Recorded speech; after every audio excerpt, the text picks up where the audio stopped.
Definitely. However unflattering they may be. They're never flattering. But as Winston Churchill said, he said politicians shouldn't worry about appearing in cartoons.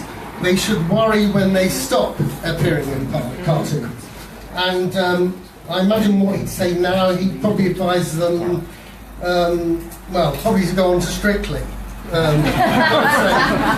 Probably the only way to get back into it. But here we are, and I'd like to introduce, it's great pleasure and honour to have you here tonight, the Secretary of State for Education, and by coincidence, our local MP, Justine Greening. Thank you.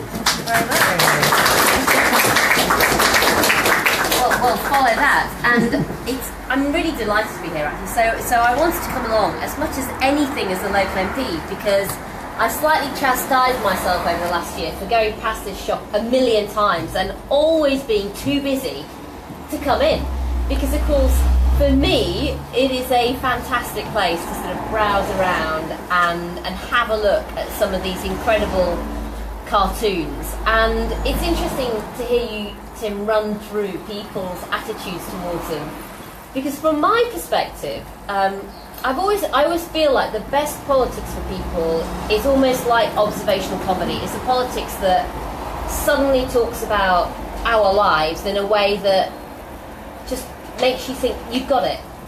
You've just captured something that nobody's captured before, and actually there's a liberation about it, actually, that somebody's finally talked about how things are for you. But these cartoonists, in a way, capture life every single day of the week, and I genuinely don't know how they do it, because it's incredibly clever, and I've no doubt that the reason why they get under the skin of lots of politicians is because they needle away at the concerns maybe that politicians have about how they are and how they actually feel about what's going on themselves. But you know what, they absolutely do capture the moment, and I've had a chance to look around a little bit this evening, and I think there's lots of things that strike me about the cartoons. I mean, first of all, the most obvious one is that the old ones are all black and white and the newer ones are all in colour. But the ones of Margaret Thatcher, she absolutely generally has her handbag. But the other thing that I really noticed is when you look at the cartoon, she's generally surrounded by men.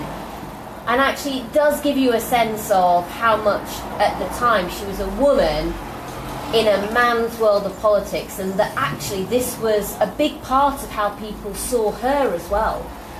Somebody kind of really corralling the blokes around her to get things done.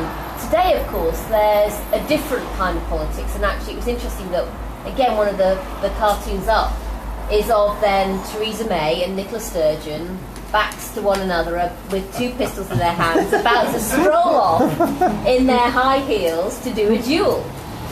And it tells you in a way of how things have moved on. I think the other final observation I'd have about cartoons then and now is cartoons now, there's a sophistication actually around them that perhaps wasn't quite there in earlier cartoons. So there are bits to look for. They are truly works of art with little twiddly bits. You know, when you look at them on your iPad, I generally find myself going in on some elements to find out what those little things are in the corner, and they'll have some significance in the cartoon, and they are, I mean, they're genuinely incredible pieces of art, which is why I think they should be up in an exhibition. So I think it's fantastic you're here. We're delighted to have you. I think it's brilliant you're doing the exhibition, and I really hope that a lot of people get the chance to look at what is a series of pictures that really capture our history of two people, one who shaped Britain as it is today, and one who will shape Britain as it's going to be in the decades to come, and probably capture our history and those moments in a better way than any of the columnists ever did at the time. So thank you very much. I hope you all enjoy looking around. Thank you very much.